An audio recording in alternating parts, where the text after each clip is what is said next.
Hai semua, ketemu lagi sama aku Luna. Selamat datang di channel Ngomongin Uang. Gak berasa ya, setelah 10 tahun lamanya, akhirnya Indonesia punya presiden baru. Dimana mulai 20 Oktober 2024 ini, negara Indonesia bakal mulai lembaran baru dengan kepemimpinan baru di bawah Presiden Prabowo Subianto. Buat Pak Prabowo, aku mau ngucapin selamat bertugas dan semoga bisa membawa Indonesia jadi lebih baik lagi. Nah, di video kali ini, aku mau bahas tentang tantangan ekonomi dan keuangan yang bakalan dihadapin sama pemerintah di bawah kepemimpinan Pak Prabowo. Walaupun tugas seorang presiden itu nggak cuma ngurusin ekonomi doang ya, tapi tantangan ekonomi buat negara kita kali ini bakal jadi PR yang luar biasa sulit. Dan aku harap bisa jadi prioritas utama buat pemerintahan yang baru. Yuk kita langsung bedah satu-satu, apa aja sih tantangan ekonomi Indonesia selama 5 tahun ke depan? Tantangan ekonomi yang pertama adalah ningkatin tingkat penyerapan tenaga kerja. Yap, menurutku ini adalah salah satu tantangan yang paling utama dalam ekonomi kita, di mana tingkat penyerapan angkatan kerja Indonesia tuh makin mengecil. Sementara jumlah angkatan kerja tiap tahun cenderung terus bertambah, seiring dengan bertambahnya jumlah penduduk Indonesia yang terus ngelahirin angkatan kerja baru. Kamu sendiri berasa nggak sih, tiap tahun makin susah buat dapetin kerja di sektor formal, entah sebagai pekerja swasta, PNS, atau karyawan BUMN. Kalau kamu ngerasain itu, kamu gak sendirian. Karena memang ada backlog antara angkatan kerja baru dengan jumlah lowongan kerja di sektor formal. Menurut data Kompas, angka serapan tenaga kerja di sektor formal tuh terus menurun tajam dalam rentang 5 tahun. Misalnya di tahun 2009 sampai 2014, serapan tenaga kerja formal tuh sempat mencapai 15,6 juta serapan.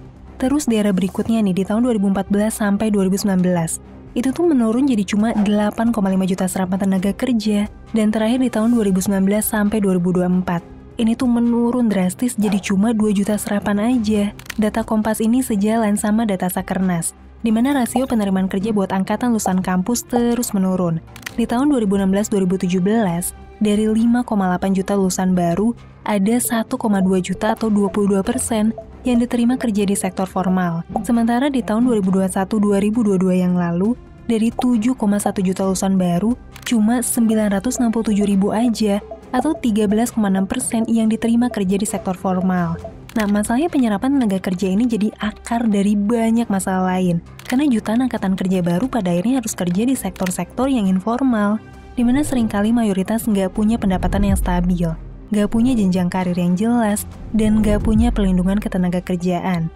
Dan ujung-ujungnya inilah yang nyebabin daya beli masyarakat tuh terus menurun. Perputaran ekonomi jadi lambat, dunia usaha jadi mandek, dan kelas menengah di Indonesia terpaksa menggerus tabungan mereka buat bisa menuhin kebutuhan hidup sehari-hari. Di sini kita bisa lihat PR besar buat Pak Prabowo dan jajaran kabinetnya untuk bisa nyiptain lapangan kerja sebanyak-banyaknya di sektor formal, supaya bisa nyerap angkatan kerja baru yang terus bertambah tiap tahun. Tapi gimana ya cara nambah serapan tenaga kerja? Sebenarnya ada beberapa caranya. Yang pertama itu adalah perpanjangan industri atau yang biasa disebut dengan hilirisasi. Yang kedua, mempermudah para pengusaha buat ngelakuin ekspansi. Mulai dari kemudahan perizinan, kemudahan dapetin modal, sampai subsidi khusus dan keringanan pajak buat industri padat karya kayak yang dilakuin di Cina. Dengan begitu, para pelaku usaha baik dalam maupun luar negeri bakalan lebih berani buat ekspansi di Indonesia dan pada akhirnya ngebuka keran buat penyerapan tenaga kerja baru. Masalahnya saat ini, bisa dibilang kita tuh ketinggalan banget dari segi kemudahan izin usaha skala besar. Khususnya kalau misalnya dibandingin sama negara-negara tetangga. Jadinya Indonesia selalu ketinggalan dan gak dilirik sama banyak industri raksasa yang padat karya. Misalnya nih, tahun 2024 ini aja, negara-negara ASEAN tuh lagi kebanjiran investasi dari korporasi besar. Sementara Indonesia cuma gigit jari aja. Misalnya di April 2024 lalu, Apple akhirnya mutusin bikin pabrik di Vietnam dengan nilai investasi sekitar 256 triliun rupiah. Sementara di Indonesia, Apple tuh cuma bikin akademi aja dengan nilai investasi 1,6 triliun. Sementara itu, dalam 1 tahun terakhir, negara Malaysia lagi kebanjiran investasi dari raksasa teknologi Amerika. Di bulan Agustus 2023 lalu, Tesla tuh mutusin nih ngedirin kantor pusat regional di Malaysia. Terus bulan Mei 2024, Microsoft berani investasi ke Malaysia buat pengembangan AI dengan nilai investasi sekitar 35 triliun rupiah. Disusul bulan Juni 2024, Google berani investasi 32 triliun buat bikin pusat data di Malaysia. Dan terakhir, Elon Musk baru aja mutusin nih investasi 277 triliun rupiah ke Vietnam buat pengembangan teknologi Starlink. Mungkin kamu heran gitu, kenapa ya perusahaan raksasa itu nggak ngelirik Indonesia?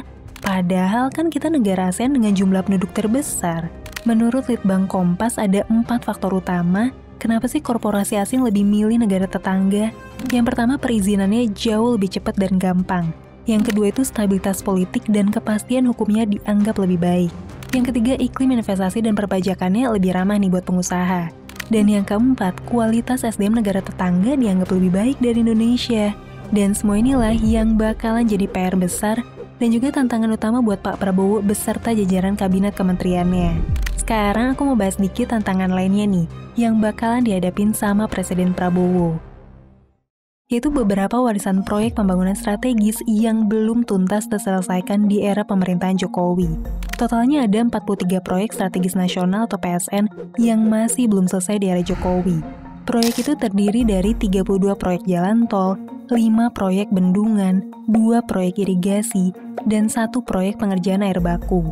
Selain itu, pemerintahan Jokowi juga nitipin sejumlah proyek di luar kategori strategis nasional, termasuk diantaranya 50 bendungan dan 2.400 km jalan tol.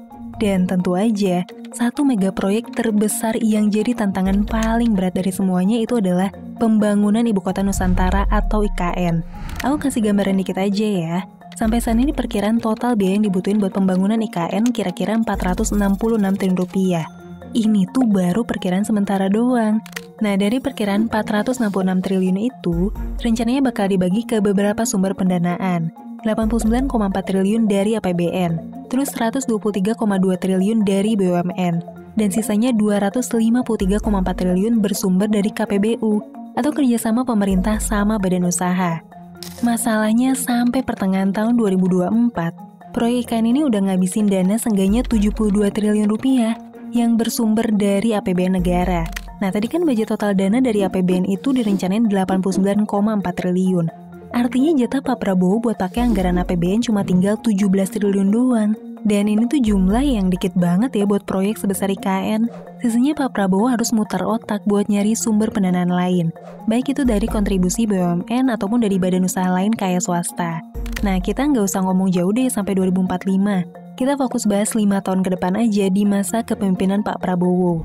Secara garis besar, Pak Prabowo ini bertanggung jawab buat nyelesain 2 hal. Yang pertama nyelesain pembangunan tahap 1 yang belum rampung. Yang kedua itu nyelesain pembangunan tahap 2. Buat tahap 1 ada beberapa proyek tersisa yang masih perlu diselesain. Di antaranya itu penyelesaian jalan tol buat akses ke IKN.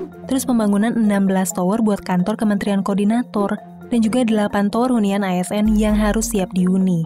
Terus pembangunan tahap 2 yang intinya adalah perluasan dari kawasan inti pusat pemerintahan, kayak bikin jalan utama, transportasi publik, dan juga infrastruktur penunjang lain. Selain itu, Pak Prabowo juga ditargetin nih buat nyelesain perluasan pemukiman TNI Polri, perkantoran pemerintah pusat, dan juga pengembangan riset serta universitas unggulan. Sampai video ini dibikin, belum ada rincian tentang estimasi biaya yang diperluin buat tahap 2 ini. Tapi faktanya sejauh ini belum ada investor yang ngasih kepastian dan komitmen kuat buat berkontribusi di pembangunan IKN, di mana kebanyakan investor tuh baru nandatangani letter of intent aja, atau surat kalau mereka punya minat, tapi belum bisa jadi pegangan apapun. Nah, kabar terakhir dari Kepala Kantor Komunikasi Kepresidenan, ada 2 investor asing yang udah serius ke tahap perizinan. Satunya dari Cina dan satu lagi dari Australia. Tapi sampai video ini dibikin, belum ada kepastian gitu, siapa sih 2 investor ini? Yang jelas pembangunan IKN ini masih jadi PR besar buat pemerintahan Presiden Prabowo, yang bakalan terus jadi tantangan tersendiri sampai akhir masa jabatannya. Sekarang kita bahas tantangan berikutnya yuk, yaitu utang negara. Menurut laporan Maret 2024 lalu, posisi utang Indonesia saat ini ada di angka 8.500 triliun rupiah, di mana komposisinya sebagian besar dalam bentuk surat utang berharga negara, dan sisanya sekitar 12% dalam bentuk pinjaman. Sebetulnya kalau misalnya dilihat dari rasio pinjaman terhadap GDP, utang ini tuh masih dalam batas aman sesuai dengan undang-undang. Tapi yang perlu kita perhatiin adalah bunga utang negara kita yang terus naik. Kau bisa lihat nih dalam 10 tahun terakhir, bunga utangnya aja udah naik 3 kali lipat. Belum lagi utangnya itu sendiri yang bakalan jatuh tempo tiap tahun selama kepemimpinan Presiden Prabowo. Di tabel ini aku coba bikin sedikit gambaran, berapa sih jumlah utang negara kita beserta dengan bunganya yang bahkan jatuh tempo sampai akhir masa jabatan Presiden Prabowo 5 tahun ke depan. Dimana jumlah ini masih mungkin bakal bertambah ya, kalau misalnya pemerintah mutusin buat tambah utang lagi. Terlepas Indonesia emang selalu berhasil lunasin utangnya, tapi ribuan triliun ini bakal jadi tantangan tersendiri buat negara Indonesia, baik pemerintahnya maupun masyarakat dan semua pelaku ekonominya. Nah, sekarang kita bahas tantangan yang terakhir buat pemerintahan yang baru, yaitu realisasi dari program makan bergizi gratis. Berdasarkan RAPBN tahun 2025, pemerintah itu emang udah nganggarin dana sebesar 71 triliun buat program ini, di mana program makan bergizi ini rencananya bakal disalurin ke pelajar SD sampai SMA, termasuk pesantren dan ibu hamil di seluruh pelosok Indonesia, yang jumlahnya mencapai 82,9 juta jiwa. Nah, dari data ini aja sebenarnya aku udah bisa ngeliat kalau tantangannya itu berat banget. Sekarang coba kamu bayangin deh, anggaplah ada 82,9 juta pelajar dan ibu hamil yang bakal makan gratis setiap Senin sampai Jumat sepanjang tahun 2025 nanti. Sementara itu hari Senin sampai Jumat di tahun 2025 nanti ada 261 hari. Sekarang kita hitung sederhana aja. Kalau 71 triliun itu kita bagi dengan 82,9 juta dan kita bagi lagi sama 261 hari, maka keluar nih angka budget setiap porsi makan, yaitu cuma Rp3.281 aja. Pertanyaannya sekarang, apa mungkin dengan budget segitu kita bisa ngehadirin makanan bergizi? Budget itu juga belum menghitung biaya-biaya lain ya, kayak distribusi, kemasan, sosialisasi, dan lain-lain. Sampai video ini dibikin, belum ada detail lebih lanjut tentang program ini.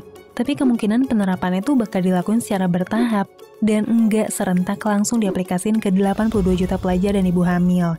Terlepas dari itu, program makan bergizi gratis di sekolah ini sebenarnya udah banyak ya diterapin di seluruh dunia. Mulai dari Amerika, Jepang, India, bahkan sampai Afrika. Menurut World Bank, pembelian makan gratis buat pelajar ini bisa ningkatin angka kehadiran, terus partisipasi belajar, dan juga ngurangin angka stunting.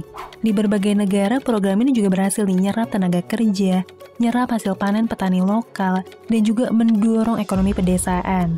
Artinya kalau dieksekusi dengan amanah, sebenarnya program makan siang bergizi ini bisa punya dampak yang baik, bukan cuma dari segi perbaikan gizi, tapi juga mendorong ekonomi daerah. Masalahnya apakah eksekusinya bisa berjalan baik di Indonesia?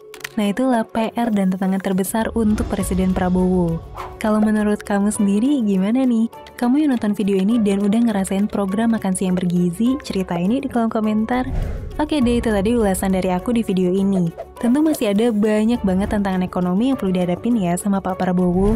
Tapi semoga video ini bisa ngasih gambaran umum ke kamu tentang situasi tantangan ekonomi kita ke depannya.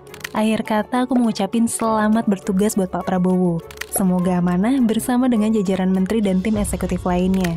Semoga Pak Prabowo bisa membawa Indonesia menjadi lebih baik lagi. Sampai ketemu lagi di video selanjutnya. Tetap di channel Ngomongin Uang, karena ngomongin uang gak ada habisnya.